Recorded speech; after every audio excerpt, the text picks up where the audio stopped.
अपना काम स्वयं करो।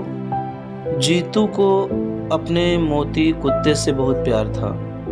वह उसकी खूब देखभाल करता था, रोज नहलाता था, रोज समय पर उसे खाना खिलाता था। जीतू मोती को बहुत सी बातें सिखाता, जैसे तेजी से दौड़ना, ऊपर उछलना, किसी चीज की पहचान करना आदि।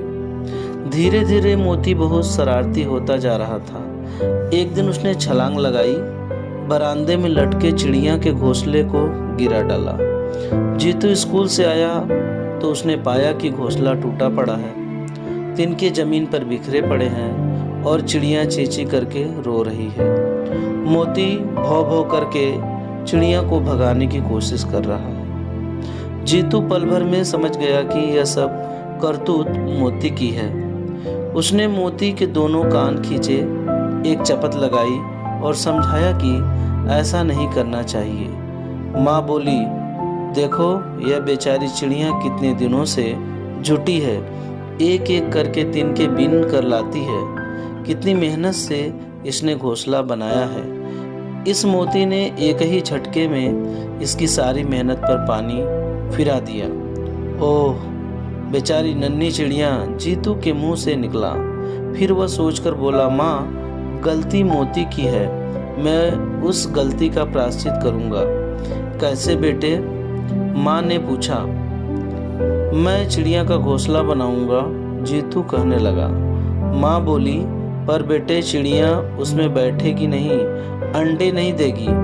वाह माँ, तुम भी क्या बात कर रही हो। मैं इतना बढ़िया घोंसला बनाऊंगा कि चिड़िया देखते ही रह जाएगी। वह आराम से उसमें बैठेगी और मजे से अंडे देगी। जीतू बोला। जीतू की माँ कुछ नहीं बोली। वह जानती थी कि जीतू अपने मन को ही करेगा। फिर जीतू के घोंसले में चिड़िया भले ही न बैठे, माँ को इसमें हर्ज भी क्या था। जीतू इसी बहाने एक नया काम जो सीख लेगा। दूसरे दिन रविवार की छुट्टी थी। जीतू नाश्ता करके तैयार होकर अपने काम में जुट गया। उसने बाग से सूखे तिनके इकट्ठे किए, कुछ टहनियाँ लाया, बेकार पड़े तार के घोंसले का एक साँचा बनाया। फिर उसने आड़े तिरछे करके तिनके लटकाए। जैसे तैसे घोंसला बनकर तैयार हुआ। तब जीतू ने उसके अंदर रुई की मुलायम मुलायम पत्ते बिछा दी। यूं वह घोंसला बाहर से देखने में अधिक सुंदर तो नहीं था, परंतु अंदर से वह बड़ा आरामदेह लग रहा था। जीतू ने घोंसला सहतीर पर लटका दिया। वह बड़ा ही प्रसन्न हो रहा था। मन ही मन सोच रहा था कि चिड़िया आएगी तो घोंसला तैयार देखकर खुशी से फुदकेगी।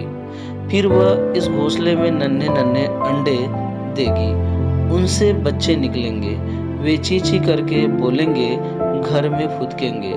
पर जीतू की सारी कामनाएं व्यर्थ गई। शाम को चिड़िया और चिरौटे आए।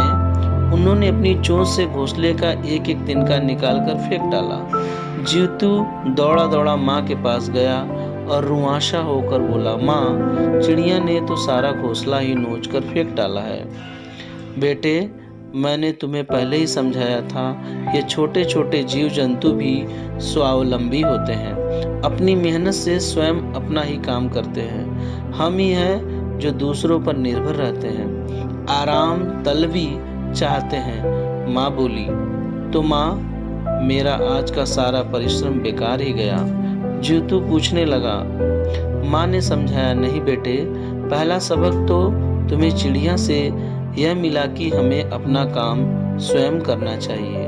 अपना काम दूसरों से कराने की आदत अच्छी नहीं है। दूसरे भले ही यह चिड़िया तुम्हारे बनाए घोंसले में बैठे, पर तुमने सारी चीजें एक स्थान पर रखकर उसकी सहायता तो की ही है। जीतू ने दूसरे दिन स्कूल से आकर देखा कि चिड़िया और चिरौटे यानी चिड़िया के बच्चे ने मिलकर उसके बनाए घोंसले के सारे तिनके निकाल लिए।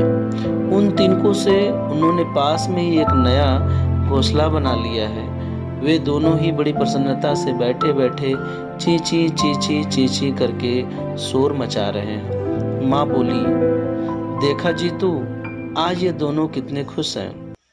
यह खुशी अपने श्रम की सफलता की है। स्वयं परिश्रम करके जो कार्य किया जाता है उसी में सच्चा आनंद मिलता है।